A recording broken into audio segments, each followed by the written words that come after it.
अरे बोले कमाल करते हो, कितना बड़ा झूठ कहते हो कि भगवान हृदय में रहते हैं। हम हृदय विशेषज्ञ हैं और हम अपने, वो होता है ना, वो क्या बोलते हैं उसको, एक एक चीज देख लेते हैं हृदय में। आप लोग बाहर देखते हो, हम भीतर देख लेते हैं। हमें तो आज तक जिस भगवान की तुम कह रहे थे कि वो हृदय में रहता, हमें तो दिखाई पड़ा नहीं। बताओ कहां है भगवान।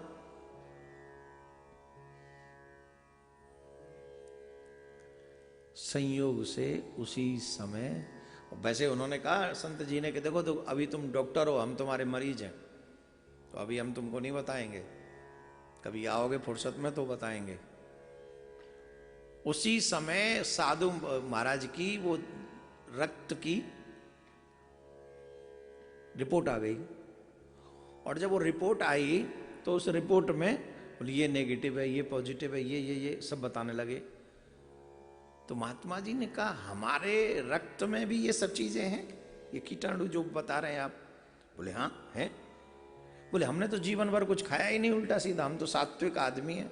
अरे बोले महाराज ये तो सबके में रहते हैं, ब्लड में कुछ न कुछ कीटाणु होते हैं। बोले ब्लड में कीटाणु होते हैं? बोले हाँ। बोले हमको दिखाओ। बोले महाराज ऐसे नहीं दिखाए जा सकते। बोले तो कैसे दिखाए जाते हैं? वो होता है ना कुछ एक मेन से मेन चीज को देखने वाला वो कांच सा है, क्या बोलते हैं उसको?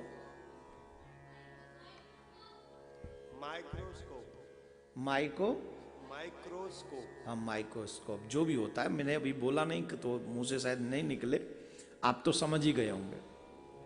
एक यंत्र होता है, अगर अपनी भाषा में कहें तो वो शीशे का सा एक ऐसा यंत्र होता है जो ब्लड में रहने वाले छोटे छोटे कीटाणुओं को भी वो देख सकता है।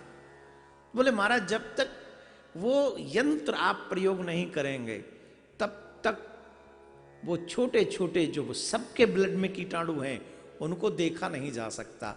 संत मुस्कुराए, बोले वाह प्रभु कितना अच्छा है तू, कितनी जल्दी किसी के प्रश्न का उत्तर देता है, गजब हो गया। महाराज मुस्कुरा दिए। डॉक्टर ने पूछा क्या हुआ, आप मुस्कुरा क्यों रहे? संत जी बोले डॉक्टर साहब तुम पढ़े लिखे हो इसलिए यंत्र की भाषा समझते हो, तो सुनो यंत्र की भाषा समझो। जब छोटे छोटे कीटाणु बिना किसी यंत्र के नहीं देखे जा सकते तो तुम परमात्मा को देखने की बात कर रहे हो।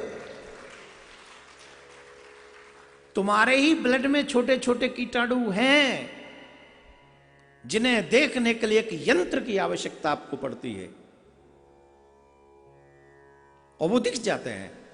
तो डॉक्टर को पढ़ाई लिखाई का भी थोड़ा, तो इतनी जल्दी हार कहां से मान जाएगा कोई व्यक्ति जिसने इतनी सालों साल पढ़ाई करी हो, इतनी जल्दी थोड़ी हार मानेगा। बोले महाराज आप सही कह रहे हो, यंत्र से हम देख तो सकते हैं ना, आप दिखा सकते हो यंत्र से। भाई हमने यंत्र से कीटाणु दिखा तो दिए, क्या आप किसी यंत्र से अपने उस जो कह रहे थे हृदय में भगवान रहता है उसको दिखा सकते हैं? बोले दिखा सकते हैं।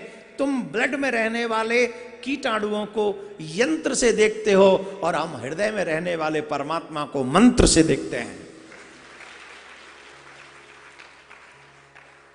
ब्लड में रहने वाले कीटाणु यंत्र से देखे जाएंगे और हृदय में रहने वाला परमात्मा मंत्र से देखा जाएगा। सर्वम कृष्णमयम जगत सर्वम कलविदम ब्रह्मा हरि व्यापक सर्वत्र समाना। अगर जानना है उस परमात्मा को, उसके लिए भी एक यंत्र की आवश्यकता होती है। बोले कौन से यंत्र की? बोले सत्संग रूपी यंत्र की आवश्यकता होती है। जब सत्संग आप करते हो तो उसमें वो दृष्टि प्राप्त हो जाती है, जिस दृष्टि को प्राप्त करने के बाद हमें यत्र तत्र सर्वत्र परमात्मा दृष्टि गोचर होने लग जाता है। उससे पहले नहीं, उससे पहले नहीं। अरे देखो, अच्छा एक और बात बताओ, उस यंत्र से कीटाणुओं को देखने के लिए कितनी साल पढ़ाई करी? जवाब दो। डॉक्टर बनने के लिए कितनी साल पढ़ाई करनी पड़ती है? हैं? कितने? 10 साल,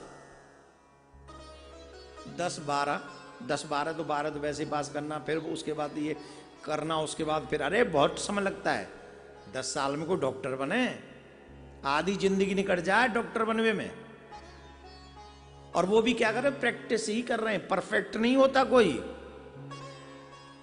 क्या बोलते हैं, मैं प्रैक्टिस कर रहा हूं। कहां कर रहे हो प्रैक्टिस, बोले वहां प्रैक्टिस, मतलब परफेक्ट नहीं है, अभी भी प्रैक्टिस चालू है। तो डॉक्टर बनने के लिए जिंदगी की आधी समय हमने पढ़ने में निकाल दिया, तब जाके ये छोटे यंत्र से छोटे कीटाणु देखने का नजरिया समझ में आया। सत्संग में कितने समय निकाले हैं जिससे तुम्हें परमात्मा दिखाई पड़ जाए। जिंदगी का आधा नहीं समय मांग रहा हूं, अगर जिंदगी के 2 साल भी ईमानदारी से, 1 साल भी अगर ईमानदारी से सत्संग किया हो तो तुम्हें परमात्मा इसी जीवन में दृष्टिगोचर होगा। दिखावे के लिए नहीं, आर्टिफिशियल भक्ति नहीं, ही नोज एवरीथिंग। जो भी तुम्हारे हृदय में चल रहा है वो सब जानता है। तुम दुनिया से छिप सकते हो, उससे नहीं, इसीलिए तो वो भीतर बैठा है। जैसे तुम्हारे अंदर पकड़ सके तुमको, बाहर वाले दुनिया वाले तुम्हारा बाहरी आडंबर दिखते हैं, मेरे ठाकुर जी तुम्हारे भीतर बैठा है, तेरे अंदर जो चल रहा है उसे कैच कर लूंगा मैं, और उसी के मुताबिक तेरी फल की प्राप्ति तुझे होगी।